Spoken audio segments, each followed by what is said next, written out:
As our living planet drifted on the sea of eternity, soon after the dawning of the 20th century, the winds of change began to blow.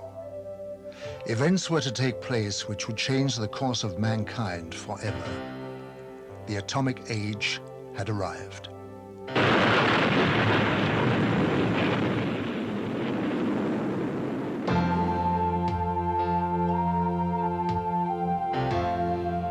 As man detonated weapons of immense power, lights started to appear in the sky in a way that suggested that something was following the course of events. The shattering thought imposed itself that we were perhaps not the only inhabitants of the universe. Since the beginning of civilization, we had been watching the stars, never dreaming that they, in turn, might be watching us. History was about to change.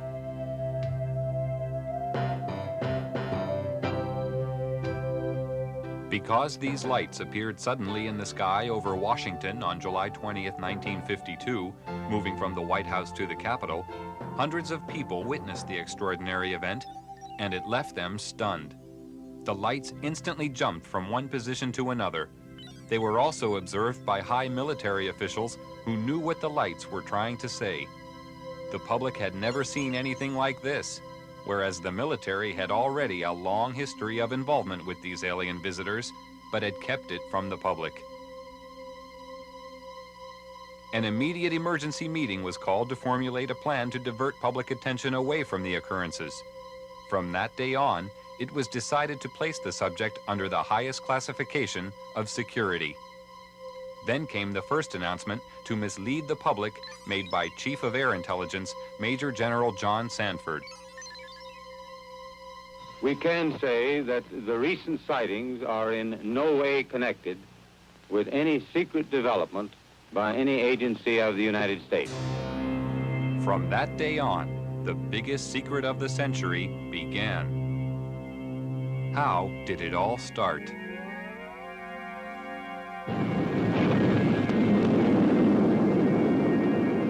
After the first atomic bomb was detonated, more tests were made of the effects on the environment and human subjects to gauge the degree of contamination unleashed. No knowledge of the devastating long-term effects existed at this time. Here in New Mexico, an army base close to a small town called Roswell became the focus of attention on July 2nd, 1947, when Bill Brazel, a farmer, found a crashed disc-shaped craft on his land. The military arrived on the scene and quickly isolated the spot when they found debris scattered over a wide area. They also found 4 dead humanoid alien bodies who had been ejected from the craft. Because of many recent UFO sightings by the military, they accepted the existence of visitors from outer space who obviously possessed a technology which was far beyond our understanding. Now, for the first time, they had tangible evidence and were eager to learn its secrets. Roswell was the home of the 509th Bomber Wing, the sole American atomic bomber group. Major Jesse Marcel, an Army intelligence officer, was engaged on the recovery operation and asked Walter Haut, the Army Public Relations officer, to prepare a story for the local newspaper. He told me to prepare a release with basically the information that he gave me over the phone. When it was done, to take it into community and hand deliver it to the 4 news media we had in Roswell at that time, which is what I did. The story was published in the local paper. The news was also prepared to be aired by the local radio, but Judd Roberts, the radio station manager, was warned not to broadcast it. Sorry. The question that we ran into is the very next morning, some friendly person, probably from Clinton Anderson's office, called us from Washington and said, we understand that you have some information, and we want to assure you that if you release it on this matter, because it's not supposed to be released, it's very possible that your license could be in jeopardy, and so we suggest that you not do it. And he said, when I mean in jeopardy, like maybe 3 days. Preparations were made at Roswell Army Base for the transport of the wreckage. Robert Shirkey witnessed the secret handling of the parts. They came in the front door, straight down the hallway, and right out onto the ramp to climb into the airplane. And these were the people that were carrying parts of the crashed flying saucer at that time, UFO today, that I got to see. And that was the only thing I got to see. And it was very short, very quick. Colonel Blanchard, in order to get out of their way, had backed into the doorway of the ops office. And I stepped up to him and I said, Colonel, turn sideways. I want to see too. On instructions from the Pentagon, Thomas Jefferson DuBose and General Ramey created a cover story saying the crashed object was a weather balloon. We used that in order to assuage the curiosity of the press. The wreckage was loaded back onto an aircraft and flown out under cover of great security and secrecy to Wright-Patterson Air Force Base. The pilot kept silent for several years, but informed his wife after the story appeared in a newspaper. I guess now that they're putting in the paper, I can tell you about this. I wanted to tell you for years. He said, I want you to read this article because it's a true story. And I not only know that it's true, but I'm the pilot who flew the wreckage of the UFO to Dayton, Ohio. Wright-Patterson Air Force Base was considered the most technologically advanced research center in the United States. The wreckage of the Roswell crash was dismantled for analysis. The matter was considered of such importance that the orders came directly from President Truman. Under the cover of the CIA, Truman created a group called Majestic 12 for dealing with and covering up all information about UFOs. President Truman gave the task of handling UFOs only to the highest-ranking generals. After the Roswell crash, a special group of scientists was formed and facilities built to be prepared to deal with any further UFO crashes which would occur. Wendell Stevens was a lieutenant colonel in technical intelligence in the U.S. Air Force and is now a UFO investigator. Now having an extraterrestrial vehicle and some bodies in their hands, didn't know when the next one would come down, where they came from, what they were going to do about it. There were a lot of unanswered questions. And the United States was in a turmoil at the time administratively because we were shifting from a war economy and a military-industrial command structure to a civilian structure. So the military was still dominant, and they wanted to keep control of this until they knew what was happening. So they created, and remember, General Marshall was our Secretary of State at the time. He was a five-star general. These people selected certain representatives from the military-industrial complex that they controlled, generals and admirals and certain scientists that worked with the military and worked with industrial planning. These men were designated as a task force to take charge of any event that followed. And one did. Almost a year later, on the 25th of March of 1978, the next one came down, 1948, the next one did crash, and it came down under observation by radar so that we knew where it landed at the time that it struck the ground, and a helicopter was over it in less than an hour. It reported what it observed, and the plan generated by these people from the military-industrial complex after the Roswell crash was immediately put into place. All of the generals and admirals and advisors and scientists were contacted and ordered to proceed to a base in Colorado, where they were picked up and driven to the crash site.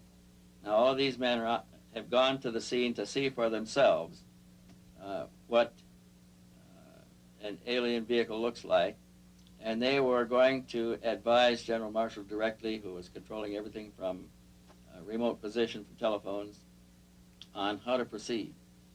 And when an operation is that big, you can't cover everything up. We discovered that the owner of the property where the vehicle came down was arrested in his house with his family, and they were kept in the house for 4 days, not allowed to go outside or anything. All the roads in the area were blocked.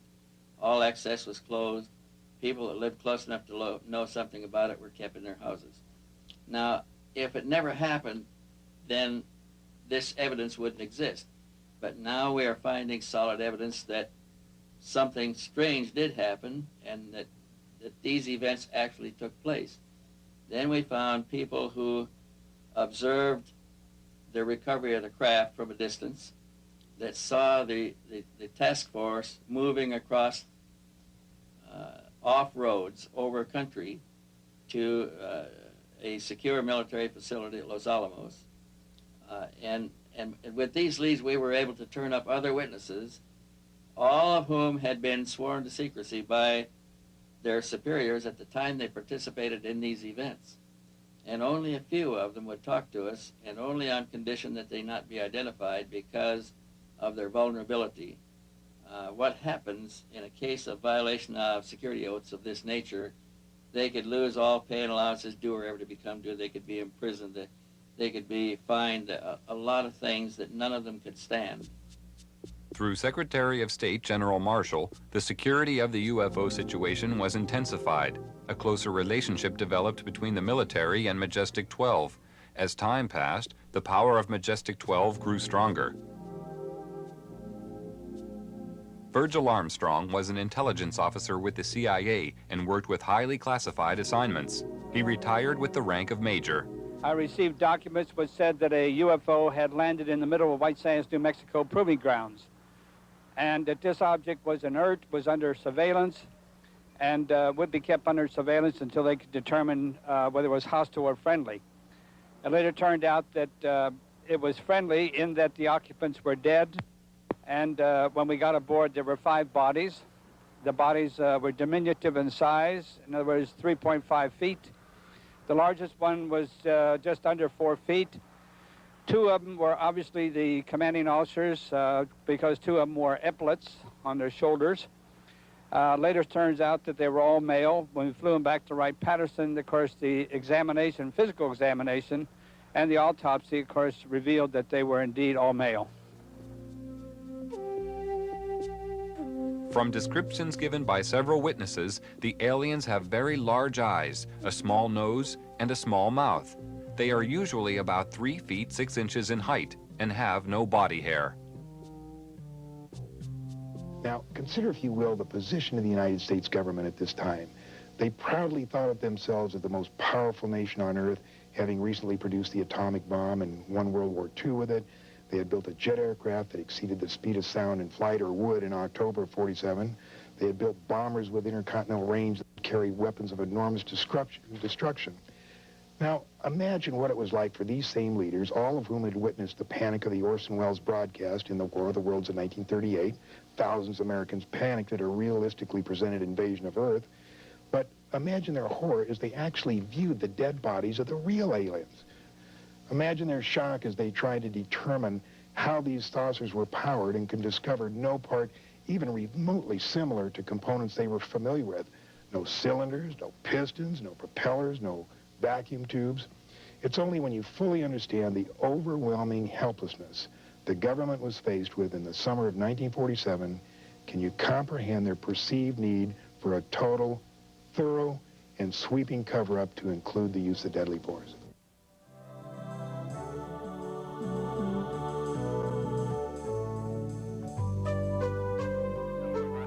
President Truman ordered a heightened level of security after the capture of a live alien from a UFO which had crashed. Because of the ever-increasing numbers of UFO sightings at the time, it was decided to create a project called Blue Book, which was designed to suppress public knowledge and create an atmosphere of ridicule around the subject of UFOs.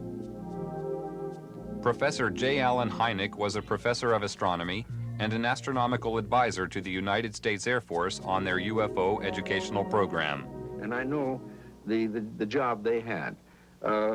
They were told not to excite the public.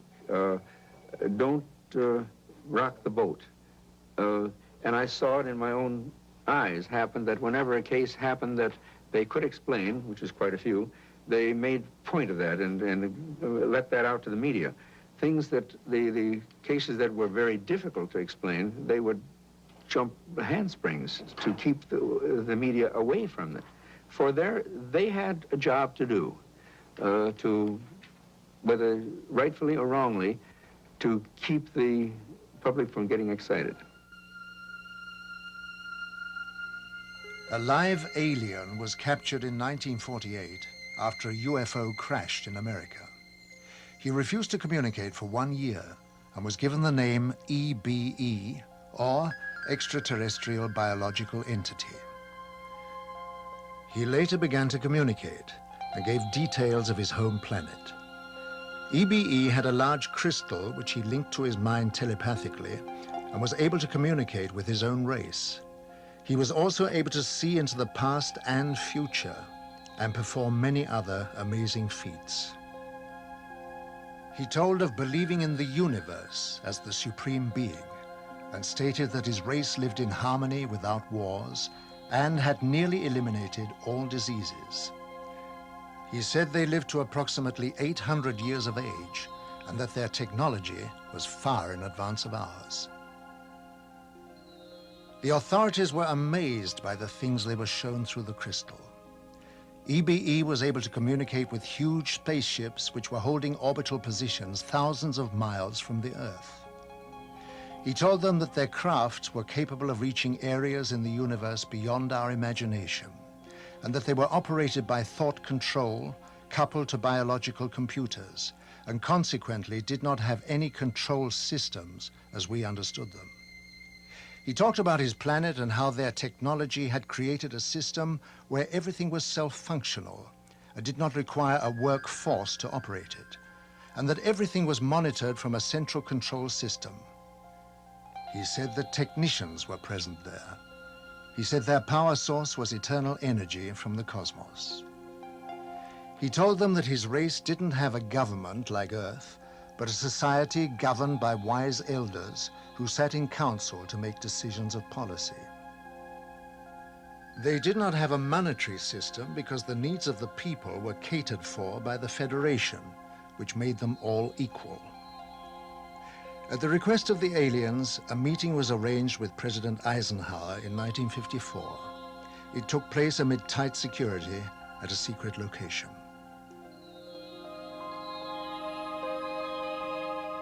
At this meeting, negotiations took place regarding the permitted presence of the aliens on Earth. Eisenhower told the aliens that the world was not yet ready for them.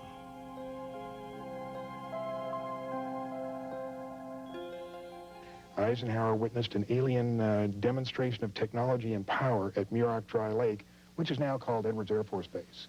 I believe we made a deal, and the deal was that in exchange for super technology, super weapons technology, we would agree to ignore the abductions that were going on. He made it more military-oriented than, say, a civilian president would have. And it's this, I think, that has let his actions let the real power of the executive office slip through the hands of the president into MJ-12. The President of the United States does not have a high enough clearance to know the whole thing. And it's interesting to note that above top secret there's 38 levels of clearances. Eisenhower's the last president to have a full briefing on the alien problem. There was a disdain of elected officials throughout the intelligence and military communities, and they just didn't like elected officials. So every president since then has not had high enough clearance to know the whole problem. Now they know there's aliens, they know we've recovered saucers, and they know that we're trying to get technology. But there are certain other things which probably only about 25 people on the face of this earth know. But while the visitors monitor our every move with their superior technology, being technically advanced does not always ensure their own safety. This was proved by the UFO crash in the Kalahari Desert in 1989. One of the most documented cases of all time referred to a 60-foot wide spacecraft which was forced down on the border of South Africa. This craft impacted with the desert at high speed, causing a crater 450 feet in diameter and 36 feet deep. Official military documents revealed that the craft entered South African airspace at 1:45 p.m. on the 7th of May 1989 and was intercepted by 2 Mirage jet fighters. Because the craft failed to respond to communication, one of the fighters was ordered to attack the craft with an experimental laser cannon. This caused the craft to lose altitude and crash. After the craft was retrieved, it was removed to a secret Air Force base, and on arrival at this base, it was found a door had partially opened in the side of the craft. Hydraulic pumping gear was brought to the scene, and the door was forced open. When this was done, 2 aliens staggered out of the craft, and it was found that one appeared to be seriously injured. They were immediately arrested and removed to a medical center, where a medical team was sent in to try to assist. The authorities at the scene entered the UFO, and hieroglyphics were found inside the machine, alien hieroglyphics, of course, and various items of electronic equipment were also removed from the craft. The retrieval team from America arrived eventually, and the object plus the aliens were eventually taken by C-5 Galaxy transporters back to Wright-Patterson Air Force Base, where further analysis was taken on. When the military entered the craft, they quickly removed portable equipment and instruments, some of which were considered useful as potential weapons. This was not certain at the time, but was clarified after scientific investigation. Also found aboard the craft were a series of hieroglyphics, which indicated that the aliens had a written form of communication. The writing gave the impression of an alien alphabet, but it is not known if any of the scientists present were able to understand its meaning. Data found on the craft were stored on a system of silicone slides. It was obvious to everybody at the site that they were dealing with a very advanced technology, including the propulsion system. As more and more alien technology comes into the possession of our scientists, more understanding is being gained about the physics involved in producing propulsion systems capable of taking man deep into space. The American Naval Deep Space Command, who also call themselves the Guardians of the High Frontier, are responsible for the location and identification of all objects in space around Earth. It's their claim that they can track and identify an object as small as a football at a distance of 30,000 miles. They refer to unrecognized tracks as unidentified orbiting objects and have been known to locate up to 6,000 of these in a 3-month period. Their area of responsibility lies outside the Earth's atmosphere. Below this level, the monitoring of the sky is taken over by NORAD, which is the North American Air Defense Network. Larger radio telescopes are on station throughout the world. They can scan the heavens to distances of hundreds of light years. This network of space surveillance ensures that any object heading towards the Earth can be tracked from a vast distance. As an object approaches, it is monitored throughout its journey. If any object should land or crash on Earth, the contact point is known immediately, and quick response teams swiftly arrive on the scene. This network was created after the Roswell incident, and since that time has developed into a sophisticated search and retrieval operation. Quick response teams are located in strategic positions throughout the world. Once there, they isolate the area and ensure that the public is kept unaware of sensitive incidents. All over in NATO, they are interested.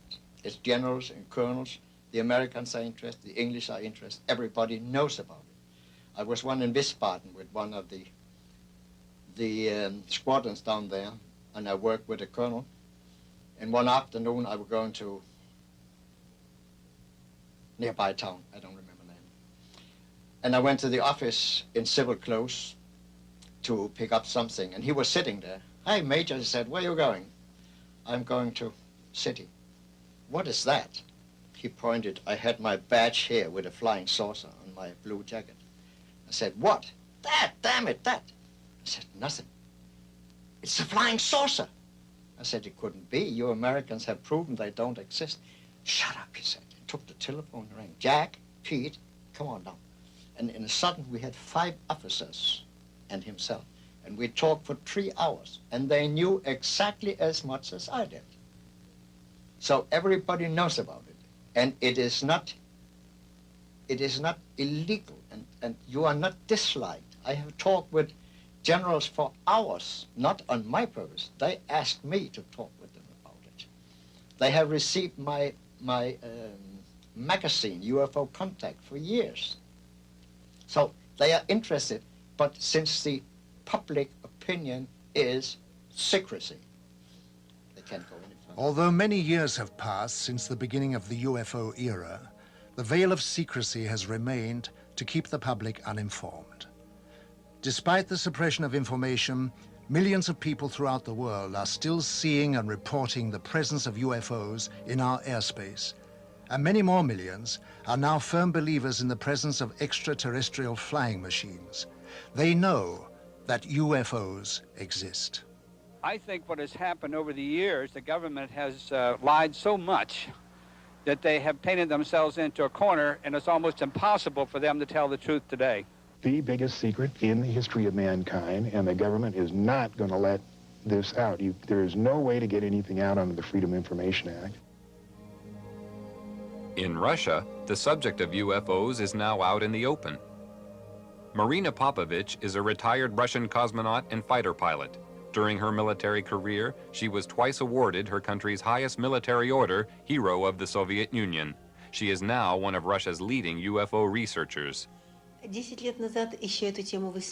10 years ago, people only made jokes about this subject.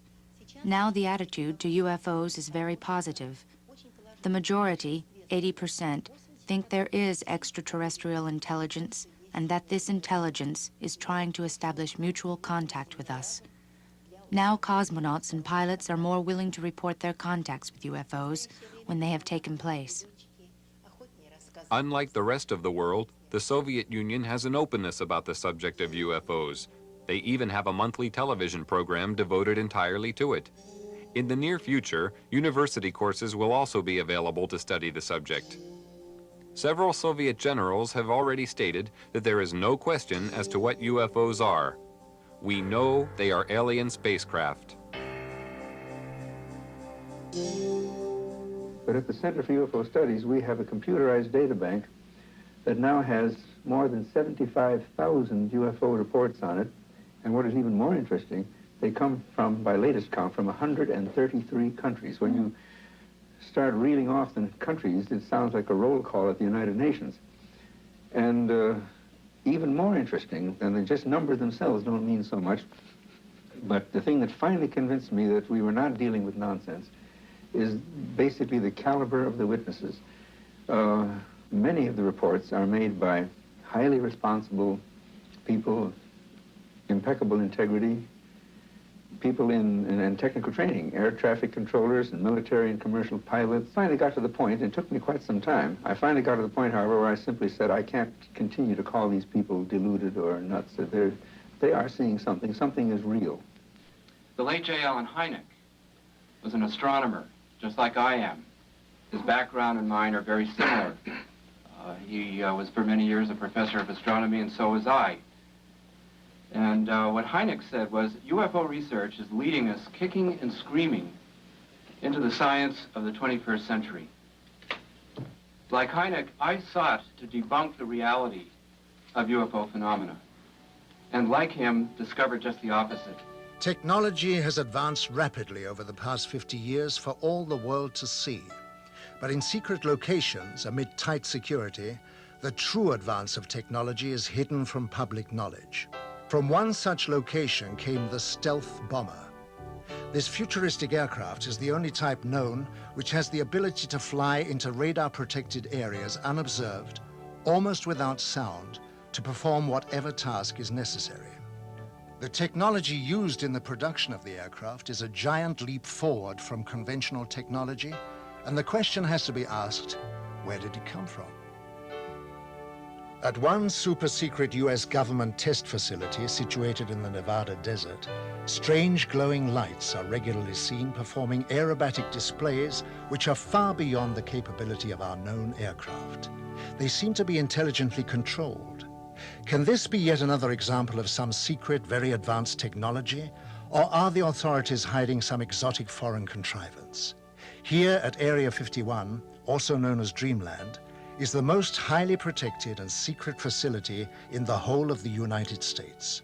Bob Lazar, a physicist, worked on special projects within this complex and felt compelled to reveal what he saw. They are actively and have in their possession alien spacecraft, and they are actively undergoing analysis and flying them. They set up and produce their own gravitational field. Just as the Earth holds all matter down, they produce that same field, but out of phase, and it repels itself. The effects that can cause, the way in which everything operates is by all intents and purposes, magic. I mean, it is so far beyond our level of technology.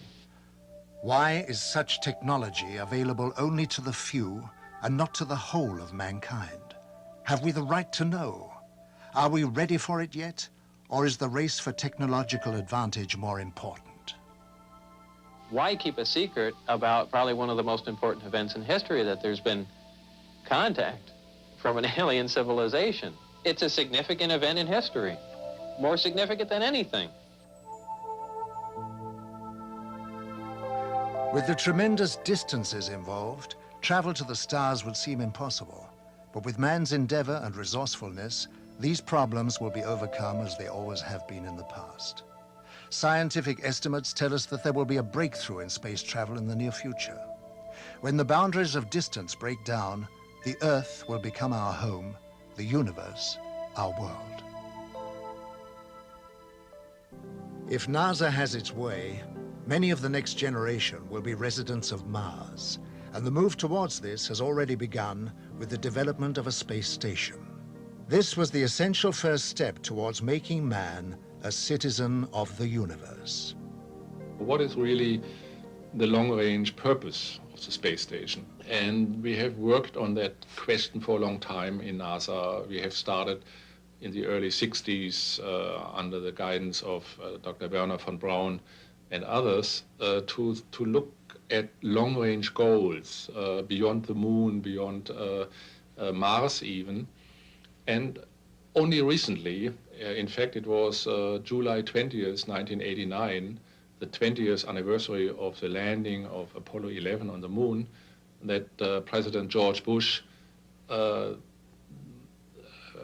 proposed a new program, a long-range program, with a goal to return to the moon and eventually go on to Mars, to the United States, as a long-range commitment. And as we develop the space station itself will be used as a test bed, as a laboratory to test new technologies. And you need space to develop those technologies. As long as we are still on Earth, we can just talk about it. The question of which technology to use for this new, what we call the Space Exploration Initiative, that's the name, SEI, Space Exploration Initiative, what technology to use in the area of propulsion or life support or materials and structures and power and communications is being analyzed and investigated by NASA right now. And we're doing it in a number of categories. We're looking at present-day technologies, tomorrow technologies, and advanced technologies which are day after tomorrow. What was yesterday's science fiction is today's very palpable truth. Grandfather's spine-chilling fantasies have become an indispensable part of modern life. Jesko von Puttkammer was NASA's advisor to the creator of Star Trek, Gene Roddenberry. You know, the reason I worked with Gene Roddenberry was because he wanted us to help him portray a future 200 years from now as we would like it to be. Very positive, technology having become our friend instead of our enemy, technology as a partner of humans. And of course the story itself of this machine, Voyager or V'ger, looking for its maker, its creator, which is really a metaphor of humans looking for their God. And it's the God-seeker story. And so he wanted NASA to show that the technology which the movie and his TV series depicts is accurate, that the physics is accurate, that the mathematics is accurate, that the astronomy is accurate. The propulsion system of the Star Trek consists of two major elements. One is the energy source, just to provide energy, which is the antimatter system. That makes sense, that could be done. But the propulsion itself, to push the ship, it's called a warp drive, and that has to do with changing space itself and flying faster than the speed of light. We know what antimatter is, and that when you have antimatter and real matter and it comes together, you get a tremendous explosion, you get tremendous energy, E equal mc square, as Einstein said. And so this is the most powerful reaction you get in the universe, therefore the Starship Enterprise uses it.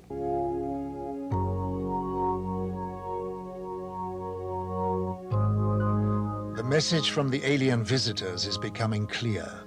The human race is producing more problems than it is solving. A change of direction is necessary to guarantee a safe transition into the future. They are here to warn us. They started this program a couple of thousand years ago. They are very highly technical and spiritual advanced. These people have a technique that they can foretell development in cosmos for centuries. And they knew thousands of years ago what were going to happen on Earth. So they prepared for that situation. And we go forward to our time. Now they are here in our atmosphere in large numbers. They have always been here, but now they are here in large numbers to look over what we are doing, simply because they know that we'll kill ourselves in many ways. If we don't push the button, we'll be killed by poison. If we don't kill each other by poison, we'll kill each other by too many people.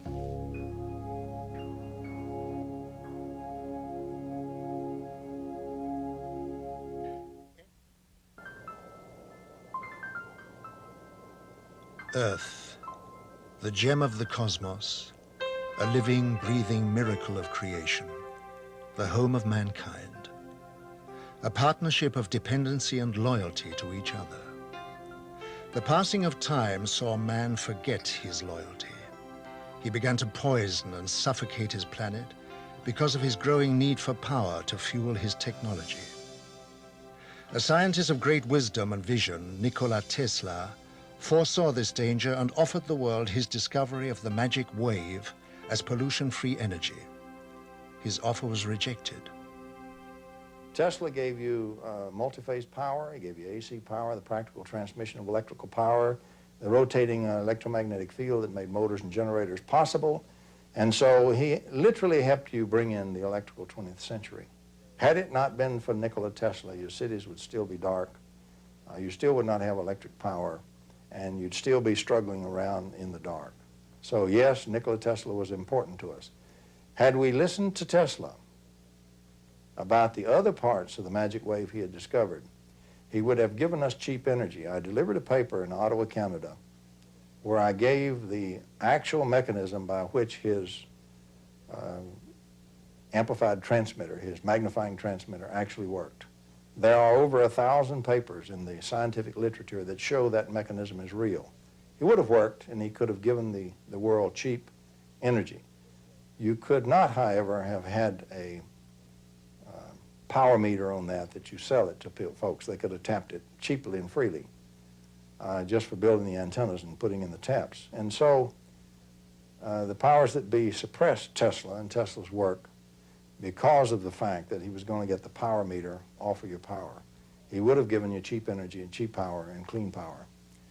He did give you radio, he gave you fluorescent lights, he gave you the things that made motors and generators, and he gave you the electrical 20th century. He would have given you a lot more had we listened to Tesla and funded him.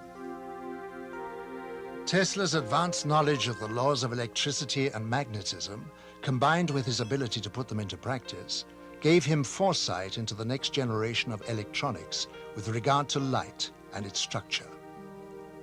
He was an ambitious man who was a great favorite in society, where he would show a light bulb in his hand burning without any electrical connection.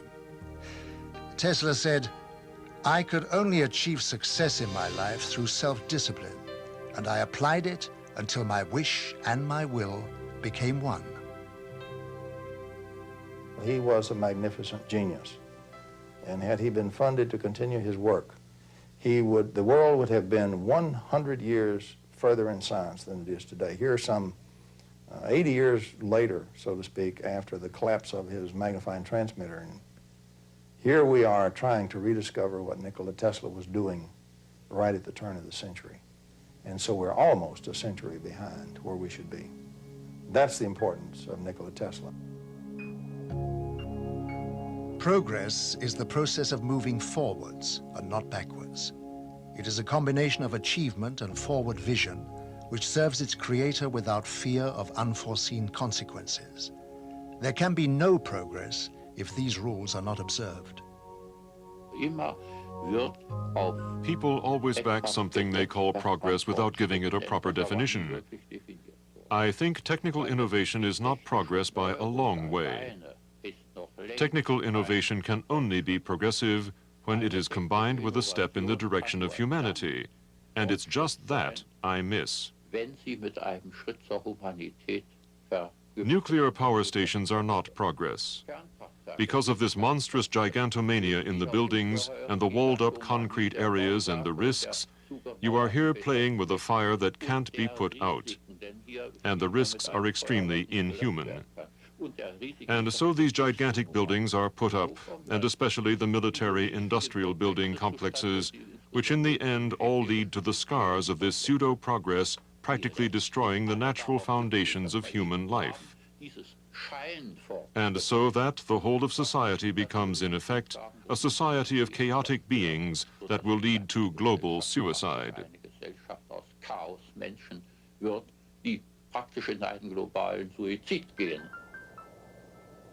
Real progress is being made in a laboratory in Canada. Here, the full significance of the physical laws of light and space have become clear to John Hutchison, and he is utilizing this knowledge to produce cause and effect experiments which lead to an understanding of the harmony of nature. Science, in harmony with the laws of nature for the good of mankind, will hold great values in many fields and would advance its course beyond our present comprehension. John Hutchison has been working in the areas of electromagnetic forces and the changes in the molecular structure of materials for many years. He has in this time achieved a breakthrough in anti-gravity knowledge, providing spectacular examples of heavy objects flying through the air without any visible signs of propulsion. He has also made amazing discoveries concerning the alteration of compositions of materials by subjecting them to a form of electromagnetic bombardment. We're looking at something which you know shouldn't be happening. The result of these experiments showed in graphic detail metal heating to a near liquid state without heat. Hard metals would turn into soft rubbery objects, proving that any substance could change its form if the science involved was understood.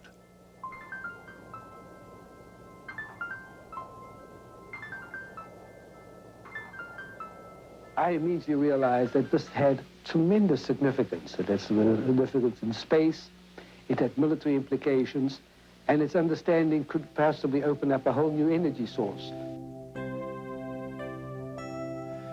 Hutchison is one of the growing number of scientists who realize that by applying physics to the natural laws of the universe, science will be taken into areas previously unrecognized.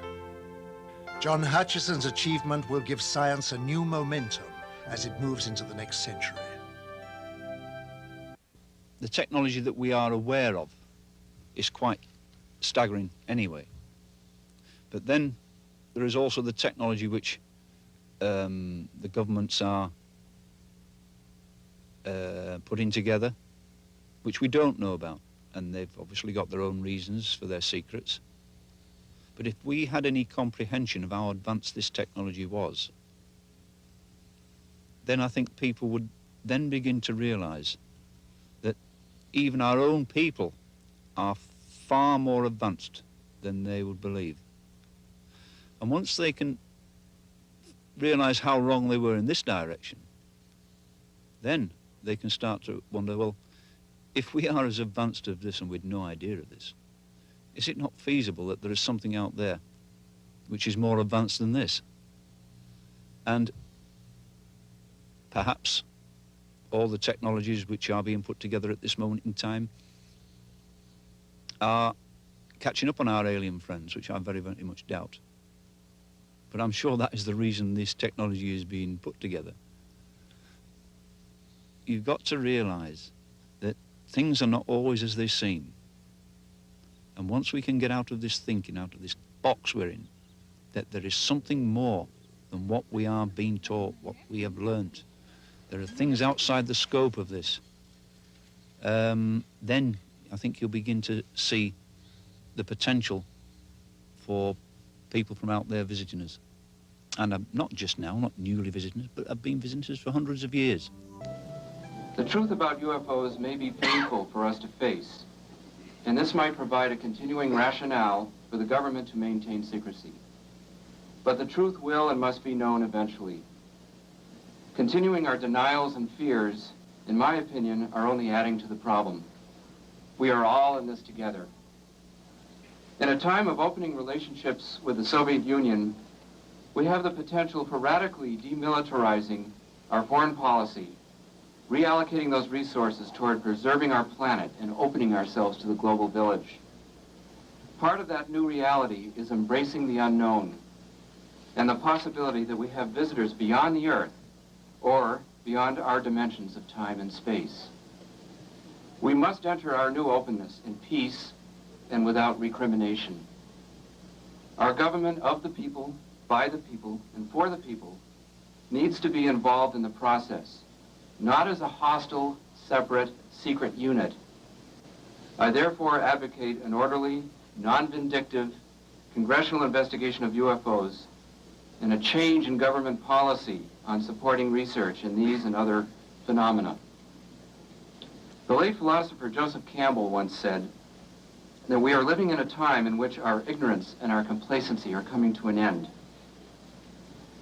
It's time we let go of our fears and evolve to a higher awareness of ourselves and our place in the universe. Maybe the cover-up was in our best interest, maybe not. Maybe the government underestimated the intelligence of the American people and decided we just couldn't handle it. But let me tell you this, the truth is still the truth, and nothing can change that. Not the military, not the government, and not me.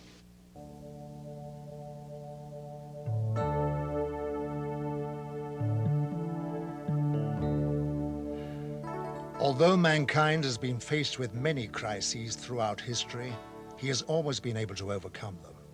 Today, the vast power and unlimited potential of man's mind is understood. In fact, he's created computers that can pick up and even reflect his own thoughts. Man is a complex whole, possessing the capability to make matter visibly change. With the power of his mind, he can tap the energy source of the cosmos to manifest all possible necessities of life for himself. Thoughts are energy.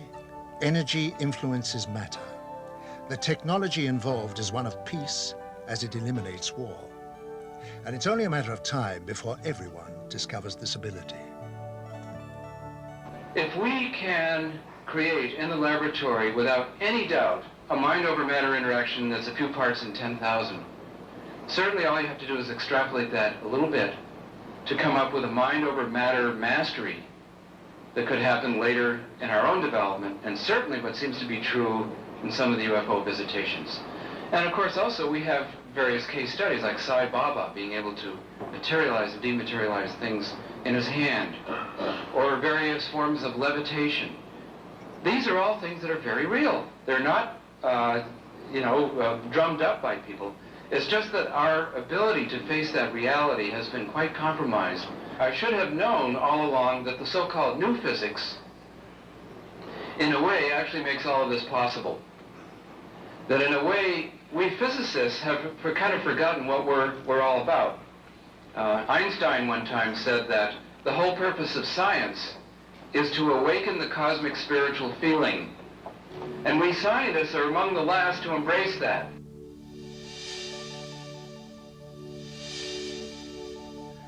The cosmos is the energy and lifeblood of all things. Man is part of this energy and therefore holds the potential to achieve literally anything. Science is in the early stages of attuning to this enormous reservoir of knowledge where anything is possible. Our comprehension of such things is limited only by the painful realization of change. The idea of a living cosmos is such a new concept that we have not accorded it its rightful place.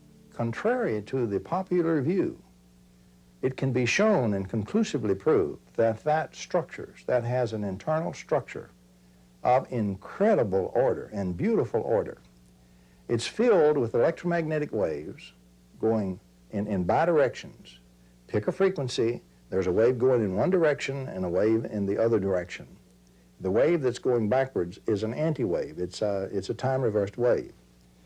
And the vacuum is structured, this potential, a vacuum is just potential is all it is. This potential is filled with a harmonic series of these waves. And so it structures spatially by bidirectional wave sets, and it structures vertically in terms of harmonics. Now, if you then invoke this structure, and you do that with a nonlinear material, and you put in one wave in the nonlinear material, that material will take from the vacuum that excess structure because it turns everything into a potential, and it will put out multiple frequencies and harmonics.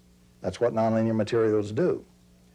Interestingly enough, if you take time-reversed waves and put in those harmonics, when they back up through, they will restore one wave. You can gather the energy and collect it and integrate it together and produce a single thing of much greater energy and lower frequency. And so what you have is the vacuum structures in frequency and spatially, and the connection are waves. And by the way, these waves do not have to move at the speed of light. They can have much greater velocity. Yes, our knowledge grows rapidly in almost every discipline. Conservative scientists in the past, or if you like, futurologists, have always been too cautious, too conservative in their estimates. We know that there's a turnover every 5 years of doubling our knowledge, with the consequence that we have a completely different view in the world. Most people can't even keep up anymore with the advance in science. They have problems understanding modern computer science, cybernetics, biogenetic engineering, or nuclear physics. We talked today about great unified models of the natural forces. The man on the street can't keep up, and he is only superficially informed about new aspects. We don't know what will happen in 20, 50, 100, or 1,000 years. However, there's one thing we do know, that whatever happens in the future, science will have advanced far more than we can possibly think of today. And no imagination, no fantastic model that we may produce today will justifiably come close to the actual advance in 1,000 years. We really do have, right now, available to be born a completely new and drastically extended and drastically more capable physics, which unfortunately 4 nations of the world have weaponized but kept secret from their citizens and from the rest of the world. And what I am saying is that it's high time that instead of just using this in secret to build more weapons to kill more people and hurt more people or control more people, what we need to do is bring this out in the open and let's use it for the positive benefits, to heal people, to give them cheap energy and clean energy, to clean up the biosphere, to clean up our whole act, to be able to heal all these diseases and this kind of thing. That's what I'm saying we've got to get on with the job.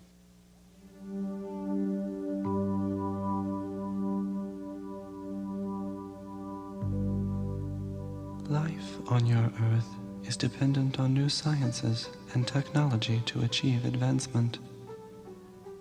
When your governments were first introduced to our advanced technology, their reactions were horrendous. Because the motive to gain power and control people was foremost in their mind, the technology was suppressed from the world. Technology should be made to work for the good of all, and placed in the hands of people of understanding who care and can control it towards a free world.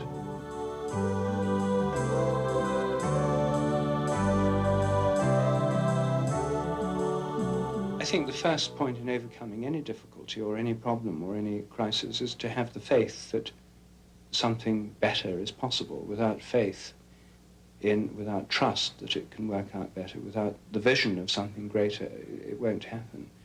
So I think we have to have some kind of vision, some kind of faith. In traditional Christian terms, this is the idea of the kingdom of heaven. And most visionary schemes in the West are under the influence of this Judeo-Christian model, that at the end of history there'll be a new era, a new dawn, a new age, the kingdom of heaven. A utopia. Well, I mean, there are many different ways of formulating this. We have to think this. I think it's built into our whole civilization. It's very difficult for us not to think this. Or at least if we don't think it, we despair.